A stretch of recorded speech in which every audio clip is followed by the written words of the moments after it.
I'll attempt to make this a short post, because you're busy, and I'm busy too. Really busy. It's one of the primary ways we let people know we are important. Because if we aren't busy, then we aren't important, right? Wrong. I've found that the most productive and successful people I've ever met are busy, but you wouldn't know it. They find time that others don't. And while you may not get much of their time, when you do, you get undivided attention. They are fully present and maximize every moment of the interaction. No multitasking, because that's as bad as blowing you off altogether. For most of us, we waste time. We invest our precious time on things that we shouldn't. And that means we have less hours to invest wisely on things that do matter.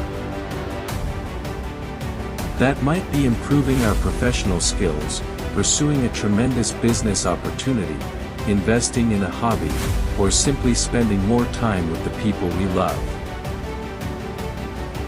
Why do most of us waste time and then make every attempt to express to others how busy we are?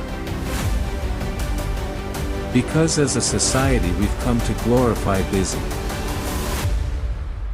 We've all been tricked into believing that if we are busy we are important.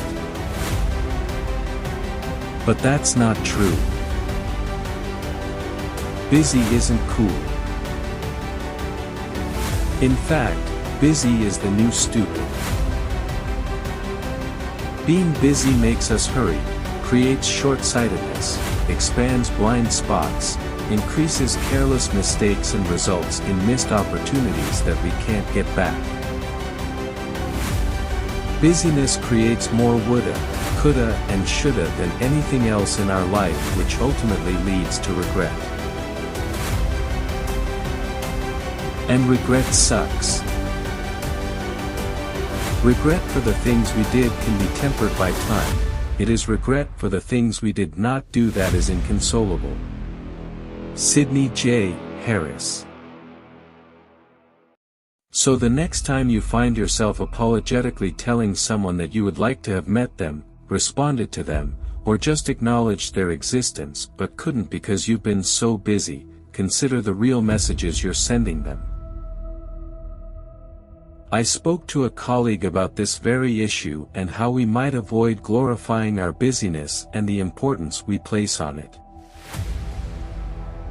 The world is in perpetual do more with less mode, and that means it's easy for all of us to fall into the trap of becoming busy. Just speak to someone a generation or two older than you to confirm that the world moves much faster than it used to, and that the pace of change continues to increase with each passing day, month, and year. Well, my colleague offered me a simple suggestion on how to curb my personal glorification of busy when interacting with family, friends, and colleagues. Instead of using "I've been busy" as an excuse for your lack of responsiveness, instead simply say, "It's not a priority for me." Because that's what you're really saying. Doing so will definitely set the cat amidst the pigeons and cause you to reflect heavily on whether you should have prioritized differently. To opt instead for the mainstream response of apologizing and saying you're busy is just plain weak, and probably constitutes a little white lie. Because you could have chosen not to invest the last 2 hours catching up on email or sitting in worthless meetings. Because you could have chosen not to watch the last episode of Game of Thrones, or not taken that walk to play Pokemon Go and capture 2 more fictitious characters. You get the picture. I've started to adopt this practice, and it's highlighted for me the importance of prioritizing my time, and not using the excuse that I've been too busy. Telling someone straight up that they aren't a priority is a lot harder. Saying, "It isn't a priority," also doesn't glorify your busyness and imply that your time is more valuable than theirs. Try it out and see if it drives different behavior from you. It certainly has for me.